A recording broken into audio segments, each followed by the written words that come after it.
Salam sejahtera bagi kita semua. Kembali lagi dalam renungan harian kita. Mari Bapak Ibu kita memuji Tuhan dari Kidung Jemaat nomor 434. Allah adalah kasih. Allah adalah kasih dan sumber kasih. Bukalah hatimu bagi firman-Nya.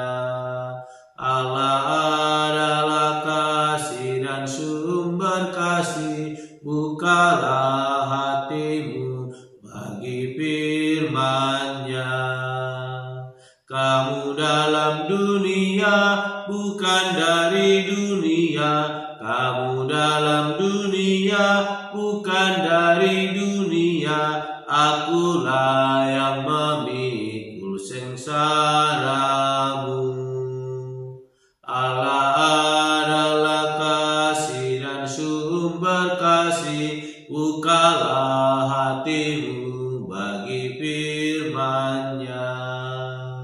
Allah adalah kasih dan sumber kasih. Bukalah hatimu bagi firman-Nya. Amin. Mari Bapak Ibu kita membuka Alkitab kita dari kitab Jefanya pasal yang pertama ayat 1 sampai dengan yang ke-13. Demikianlah firman Tuhan. Firman Tuhan yang datang kepada Jefanya bin Kusi bin Gedalia bin Amaria bin Hizkia dalam zaman Yosia bin Amon raja Yehuda.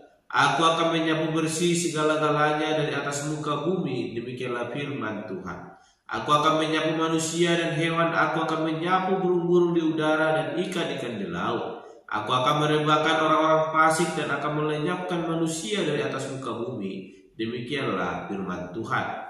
Aku akan mengacungkan tanganku terhadap Yehuda dan terhadap segenap penduduk Yerusalem. Aku akan melenyapkan dari tempat ini sisa-sisa Baal dan nama para imam berhala. Juga mereka yang sujud menyembah di atas soto kepada tentara langit, dan mereka yang menyembah dengan bersumpah setia kepada Tuhan, namun di samping itu bersumpah demi dewa Milkom, serta mereka yang berbalik daripada Tuhan, yang tidak mencari Tuhan dan tidak menanyakan petunjuknya.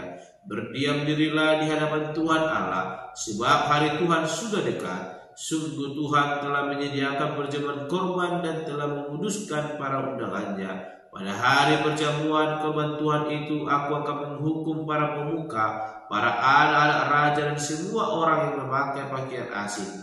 Aku akan menghukum pada hari itu semua orang yang melompati ambang pintu dan memenuhi istana Tuhan mereka dengan kekerasan dan penipuan. Maka pada hari itu, demikianlah firman Tuhan, akan terdengar teriakan dari pintu gerbang ikan dan ratapan dari perkampungan baru dan bunyi keruntuhan hebat dari bukit-bukit. Merataplah hai penduduk perkampungan lumpang, sebab telah habis segenap kaum pedagang, telah lenyap segenap penimbang perak. Pada waktu itu aku akan menggeledah Yerusalem dengan memakai obor, dan akan menghukum orang-orang yang telah mengental seperti anggur di atas endapannya, dan yang berkata dalam hatinya, Tuhan tidak berbuat baik dan tidak berbuat jahat. Maka harta kekayaannya akan dirampas, dan rumah-rumahnya akan menjadi sunyi sepi. Apabila mereka mendirikan rumah, mereka tidak akan mendiaminya. Apabila mereka membuat kebun anggur, mereka tidak akan minum anggurnya. Amin. Bapak Ibu saudara terkasih dalam nama Tuhan Yesus Kristus, kita kembali merenungkan firman Tuhan, dan saya berikan tema bagi kita semua, yaitu berdiam diri dan berharap kepada kasih Allah. Sekali lagi, berdiam diri dan berharap kepada kasih Allah. Bapak Ibu saudara terkasih dalam nama Tuhan Yesus Kristus, ayat firman Tuhan yang boleh kita renungkan hari ini adalah firman Allah yang boleh datang kepada Jefanya, yang menyampaikan di mana bangsa tidak lagi mengenal Allah, bahkan tidak lagi melakukan kehendak Allah, dan lebih memilih melakukan kehendak sendiri dan melakukan apa yang disukai diri sendiri demi menyenangkan diri sendiri. Sehingga dengan lugas dan jelas Zefanya menubuatkan bahwa Allah akan merebahkan orang-orang fasik dan melenyapkan manusia dari muka bumi, juga Yehuda dan segenap penduduk Yerusalem. Ayat 3-4 kita telah membaca tadi bagaimana Zefanya menubuatkan akan ada penderitaan di mana Allah akan melenyapkan manusia dari muka bumi.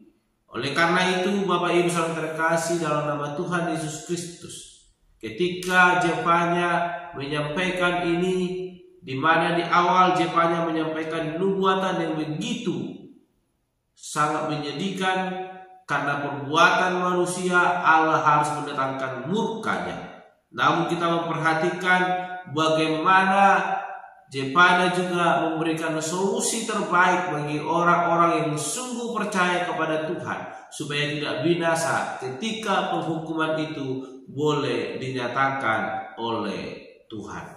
Kita memperhatikan Bapak Ibu, hal terbesar terjadi karena serangan dan penjajahan bangsa-bangsa lain terhadap Yehuda.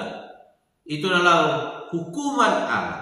Dan karena para pemimpin maupun rakyat Yehuda tidak lagi mengakui Tuhan di tengah-tengah kehidupan mereka, dan mereka hidup semaunya, sehingga mereka memiliki Allah selain Allah Israel, dan mereka juga menyembah matahari dan bulan, juga dewa-dewa lainnya. Sehingga melihat itu, Zefanya berseru dengan tegas supaya umat Tuhan berdiam diri di hadapan Allah, berdiam diri di hadapan Tuhan Allah, sebab hari Tuhan sudah dekat. Ayat ke-7, bagaimana Zefanya dengan tegas boleh memberitakan itu. Dan seruan Zefanya merupakan keniscayaan, karena di hadapan Allah tak mungkin manusia bertingkah laku sesukanya, terlebih ketika manusia tak lagi mematuhi kehendak Allah. Oleh karena itu, Zefanya dengan tegas dan lugas menyampaikan supaya umat Tuhan boleh berdiam diri.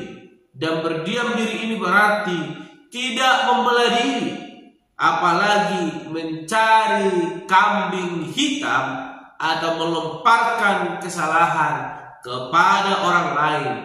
Namun arti berdiam diri di sini rela menerima hukuman atas segala kesalahan yang telah diperbuat. Sehingga berdiam diri memiliki arti yaitu pasrah terhadap keadilan Allah yang menghukum orang bersalah, namun percaya juga terhadap belas kasihan Allah. Allah memang membenci dosa, tetapi mengasihi manusia berdosa. Terkadang memang kata-kata ini sering dipelesetkan oleh orang-orang yang senantiasa melakukan kesalahan di hadapan Tuhan. Berkata bahwa Tuhan membenci dosa, namun mengasihi orang yang berdosa. Namun yang Tuhan kehendaki ialah, memang benar Allah membenci dosa, mengasihi orang berdosa, dengan catatan ketika manusia berdosa itu mau bertobat dan kembali kepada jalan Allah. Namun ketika dia menyadari itu, namun tidak berbalik kepada jalan Allah, dia adalah orang-orang fasik yang akan dibinasakan oleh Allah. Oleh karena itu, Bapak Ibu saudara terkasih, jangan biarkan hidup kita seperti orang fasik. Kita telah tahu kebenaran itu, namun kita tetap menentang kebenaran itu.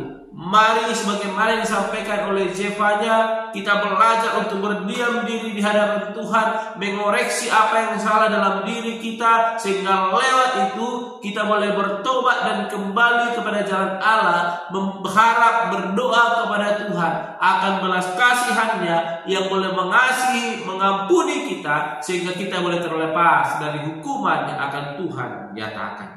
Oleh karena itu, Bapak Ibu yang terkasih, mari melalui seruan Zefanya ini kita belajar untuk boleh berdiam diri di hadapan Tuhan, bukan mencari kesalahan, bukan melemparkan kesalahan, namun mengoreksi diri kita apa yang salah dari diri kita, sehingga lewat itu kita boleh memperbaiki dan kita boleh bertobat di hadapan Tuhan. Maka kasih karunia daripada Tuhan Allah, berkat melimpah dari Allah Bapa, itu yang akan senantiasa mengampuni kita dan memelihara kehidupan kita. Ketika hari Tuhan telah tiba, kita boleh menikmati kasih karunia Tuhan. Amin. Berdiam dirilah dan berharaplah kepada Tuhan. Berdiam diri bukan berarti kita mencari kesalahan orang lain.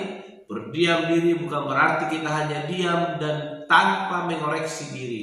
Namun berdiam diri kembali mengoreksi diri kita, dan lewat itu kita boleh berharap akan kasih setia Allah lewat pengakuan akan dosa-dosa kita di hadapan Tuhan Allah.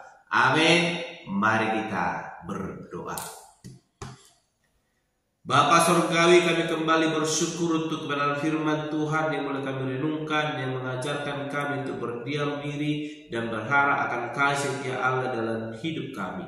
Bapa yang baik, berkati mampukan kami agar kami boleh hidup sesuai dengan kehendak Tuhan Allah. Ketika kami boleh melakukan kesalahan, ajar kami untuk berdiam diri, mengoreksi apa yang salah dalam diri kami, dan kembali bertobat di hadapan Tuhan, sehingga kami boleh menikmati akan kasih karunia Tuhan yang boleh begitu besar melimpah melingkupi hidup kami.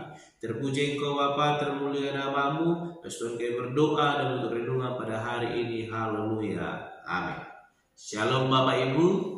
Tuhan Yesus memberkati.